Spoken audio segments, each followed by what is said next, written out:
Once again, I welcome all to Commerce Education Hub. Hope all are doing good. In today's lecture, we are going to unlock an important topic which comes under the subject of auditing, and that is known as forensic accounting. Clear? The word forensic over here is known as scientific methods or the techniques. Okay, and use of accounting skills to investigate or identify the fraud which is going on in the organization and make it as a value. Okay, large scale firms में, middle scale में, small scale. In a developing economy or a developed economy, cases of scam and crime are increasing day by day. इनमें बढ़ोतरी हो रही है. अब ये जो फ्रॉड और स्कैम किए जा रहे हैं, इन पर आप एक इनकी रोकथाम के लिए फॉरेंसिक अकाउंटिंग करवाई जाती है, जो कि हमें लीगल एविडेंसेस प्रोवाइड करते हैं, और इन लीगल एविडेंसेस को हम बिफोर द कोर्ट और बिफोर द लॉ रखते हैं. Clear? So it is a kind of accounting in which use of accounting skills, okay, is done to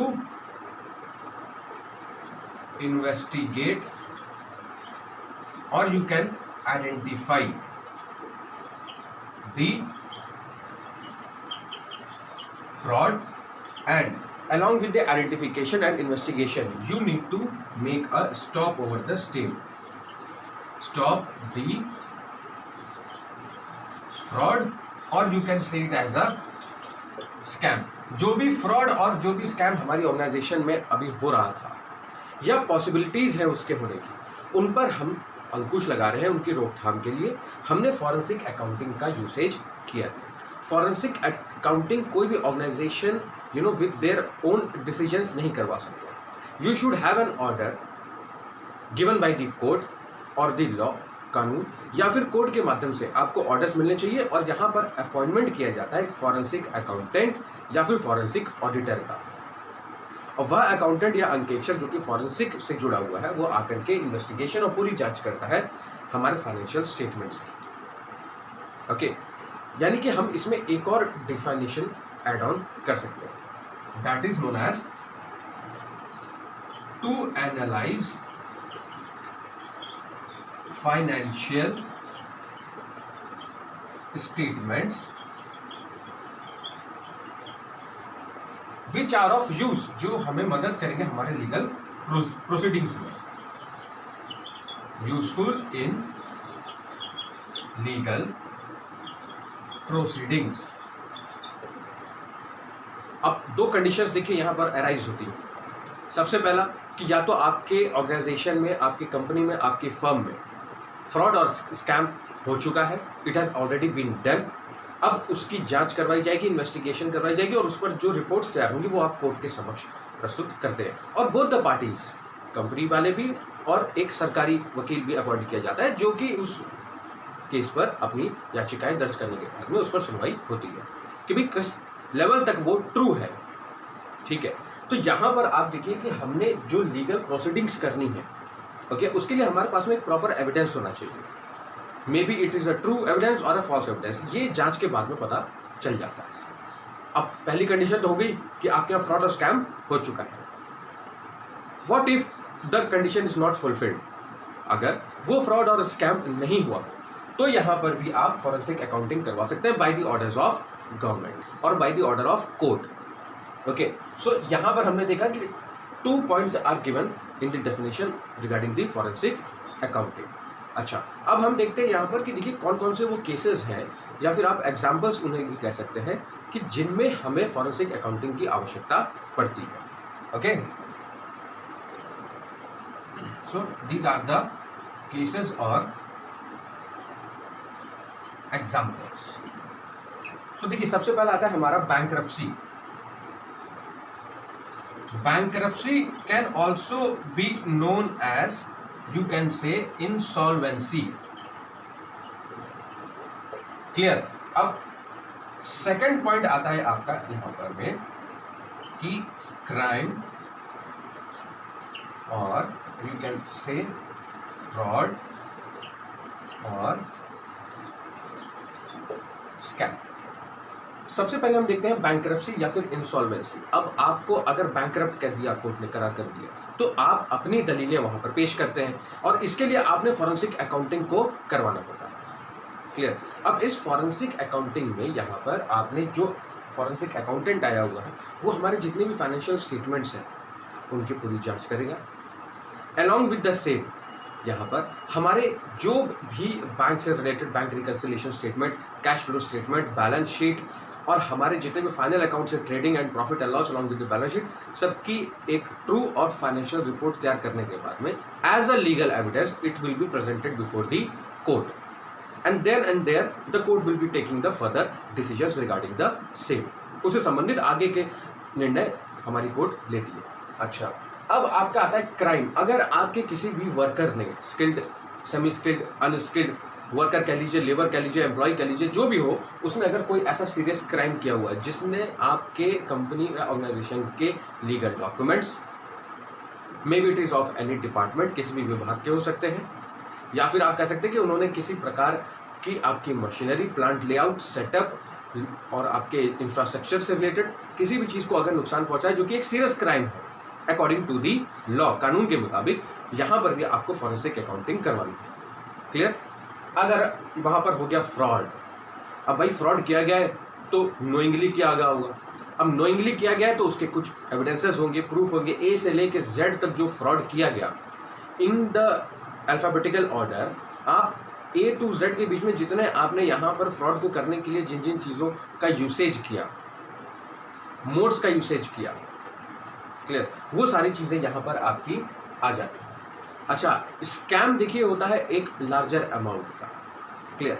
सो ये जो हमारा स्कैम है, ये स्कैम रिलेटेड आप फॉर एग्जांपल ले लीजिए, सत्यम घोटाला हुआ हमारे देश में, इसके बाद में आपका कोलगेट का हुआ, ठीक है। ऐसे बहुत सारे आपके स्कैम्स हुए हैं फॉर एग्जांपल इन इंडिया, जिन पर आज भी फॉरेंसिक अकाउंटिंग की रिपोर्ट्स, उनके केसेस जो चल रहे हैं कोर्ट पर, वहां पर पेश की जा रही है। Clear. So bankruptcy is a kind of insolvency and crime, fraud and scam are some kind of features which are highlighted and some legal evidences are need to be given as a proof to the court, and regarding the same forensic accounting needs to be done। Okay, then and there now we will be looking forward कि भाई what is the importance of the same।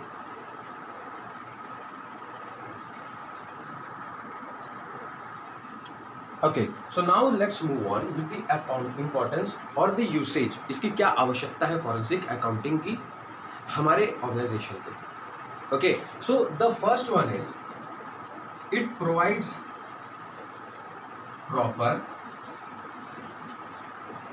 Legal evidences.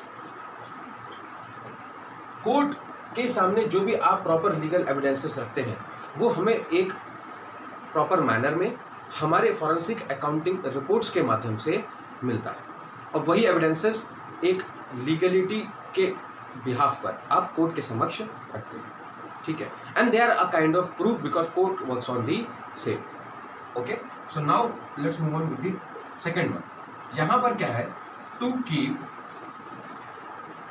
Public interest.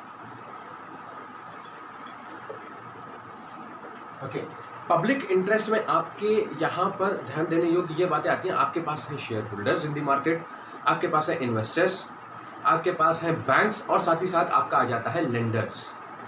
सो इन चारों के ऊपर जो brand image है, जो goodwill है, उसको मेंटेन करने के लिए, और अलॉन्ग विद दैट जो ये share holders, bank, financial institutions और जो भी लेंडर्स हैं आपके, इन्होंने जो भी आपकी कंपनी से मांग की हुई है कि हमें ट्रू और फाइनेंशियल रिपोर्ट्स चाहिए, वो आप प्रस्तुत करते हैं फॉरेंसिक अकाउंटिंग के यूसेज के माध्यम से। वाई? बिकॉज इन्होंने आपके यहाँ पर इन्वेस्टमेंट लार्जर अमाउंट में किया हुआ है and you have attend capital from them. So इन चारों एस्पेक्ट्स को आपको फुलफिलमेंट देना पड़ता है अपने फॉरेंसिक अकाउंटिंग के द्वारा। Okay, so now comes the third one, it minimises the disputes अब ये जो आपके डिस्प्यूट्स हैं, हो सकता है आप एक XYZ ऑर्गेनाइजेशन है, किसी सेकेंड ABC ऑर्गेनाइजेशन के साथ में आपने विद अ कॉन्ट्रैक्ट या पार्टनरशिप बेसिस पर आप प्रोडक्ट्स मैन्युफैक्चर कर रहे थे जो कि लार्ज वैरायटी का था डोमेस्टिक मार्केट में। अगर वहाँ पर आपका फ्रॉड और स्कैम हुआ होता तो किसी भी प्रकार के डिस्प्यूट्स हो सकते हैं, मैनुअल, टेक्निकल और any kind of such legal disputes. उन डिस्प्यूट्स को मिनिमाइज करने के लिए, उनका अनुपात यानी रेशियो कम करने के लिए, डिक्रीज करने के लिए आपको फॉरेंसिक अकाउंटिंग की जो लीगल एविडेंसेस है उसके अकॉर्डिंगली आप ट्रू फाइनेंशियल स्टेटमेंट्स, सच को सामने ला सकते हैं कोर्ट के समक्ष। Along with that, court gives you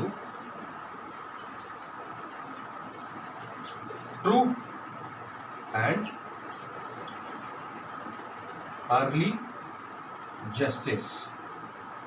न्याय जो है वो आसान हो जाता है हमारे कोर्ट के लिए देना, लीगैलिटी के साथ में, कानून द्वारा मान्यता प्राप्त के साथ में। क्योंकि उन्होंने सही और सच के देखते हुए आपके सामने उन फॉरेंसिक रिपोर्ट्स के माध्यम से आपके सामने एक सही और ट्रू जस्टिस दिया हुआ है आपकी organisation. And then and there you can protect your goodwill, you can protect your companies or firms or your organizations several departmental aspects। आपकी जो स्किल्स हैं, आपकी जो टेक्नोलॉजी, उसको आप प्रोटेक्ट कर सकते हैं। और सबसे बड़ी चीज़ आपका गुडविल और brand image in the domestic as well as in the international market. Blindly no true financial statements और no true and fair justice can be given. Blindly न कोर्ट ना ही आप एज एन ऑर्गेनाइजेशन उसे दे सकते हैं। Only forensic accounting reports are the mode of proving and satisfying the same. Hope you would have understood the topic better. Kindly study the same from your book. Thank you.